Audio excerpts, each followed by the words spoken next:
I'm going to say, if we actually link these stories together, the first story I want to talk to you about today, if you're thinking worst Christmas gift ever, I'm going to go giving Omid Scobie's book, Dutch edition, to any member of the royal family this year. OK, just to get you up to date on this, if you've not already known, Omid Scobie, who's absolutely not in any way close to Harry and Meghan, of course not, but his latest book, Endgame, which has been given shockingly bad reviews, basically saying it was written by ChatGPT.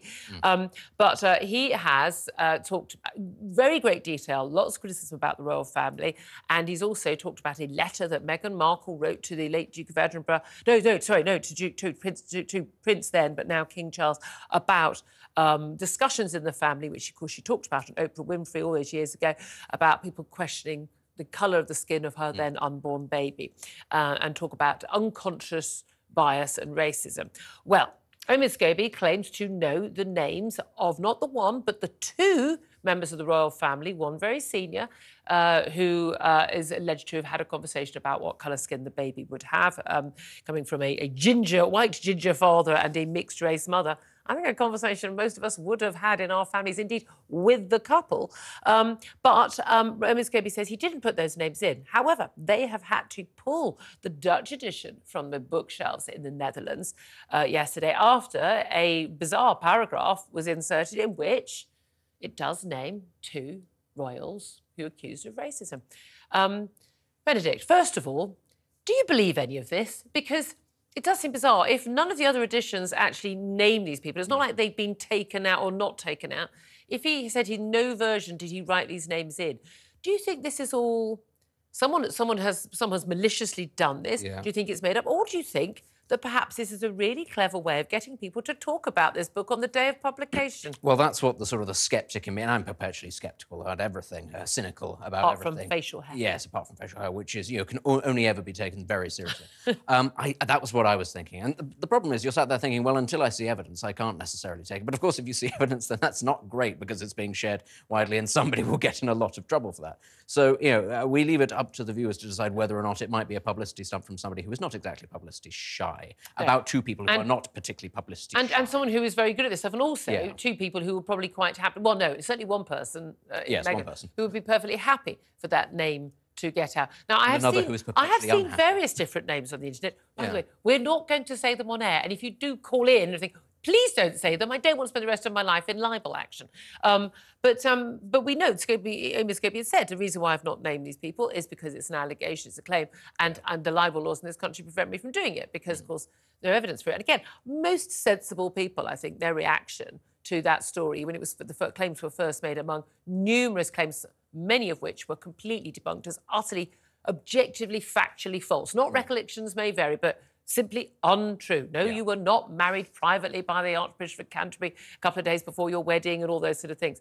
But this came. A lot of people say, well, in our family, we're mixed race. We've discussed this issue. What will the baby look like? I say, I've married a guy who's very ginger in his younger years, and everyone was joking. His friends used to.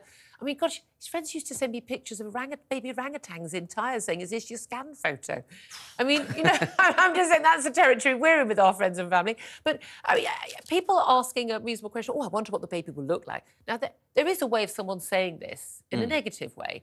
I don't know whether it happened or it didn't happen. Prince William has denied they're a racist family. I would have assumed it would have been people saying it's going to look more like Meghan and not like Harry, right? Please, it has to look more like Meghan and not like Harry because things are not going well for Harry. He is a very handsome young man, but actually he's aging quite bad. Meghan is a knockout, yeah. Yes, absolutely. And, if it was framed in those terms, I think everybody would be sat there going, well, yeah, duh, obviously. If you want to compliment a man, say, oh, thank goodness your children look like your wife. Yes, exactly.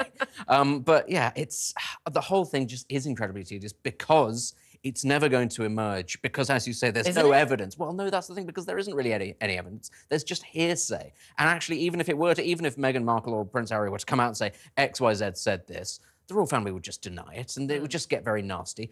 And it doesn't really serve anybody. Does it help the children? Does it help, No, exactly. It's incredibly crass, I think, to be discussing what your, relatives may or may not have said about you before you were even born. Yeah. And again, it's a sign of real familial. I'm wondering what she says about her relatives. But this is it. There's all this stuff about, how cold Kate was. And I'm thinking Kate made a good call on this one. Oh, I'm not going to trust you. Oh, turns out that was quite a good decision, yes. Not giving her privy to all your personal life and your personal views on things. Does this change anything? A lot of people are being very scathing about this book. Of course, the royal correspondents all hate it because this guy, Omid Scobie, always attacks the royal correspondents for being in their little gang. And I'm sorry, he is completely right. Yeah. Most royal correspondents, yes, I'm friends with some of you. Rupert Bell doesn't do this, which is why I love him. But most royal correspondents basically go up the backside of the royal family. And if the royal family were covered in the same way as we cover politicians as political journalists, I mean, I'm sorry, you know, the cynicism, the sort of, oh, I'm going to wear my dress as if I'm actually at the party. It's like, you're not at the party. You're a journalist covering the story. Stop behaving like you're one of them. They don't care about you, what I would say to most royal courts. But so he puts a lot of people's backs up that way, but also because everyone in the media, especially the British tabloids, have decided we're on the Charles's, Camilla's, but particularly William and Kate's side. We know which side our bread is buttered, and we're sticking with them. Yeah, I think that is basically what's happened. And I don't really foresee this changing anything. We already know where Meghan and Harry stand. We already know where the royal family stand. We already know that this doesn't actually change the dial on anything. It's not new information. It's simply the same allegation that has got a little bit of edge to it. Frankly, I think the entire Meghan and Harry train, it ran out of steam some time ago. And this is a desperate last shoveling in of a bit of coal to try to reach the platform. Ultimately, I just don't see it changing anything. No, exactly. They're kind of gone a bit B-list, haven't they? But, you know... B-list, that's generous. More Katy Perry concerts for there you are.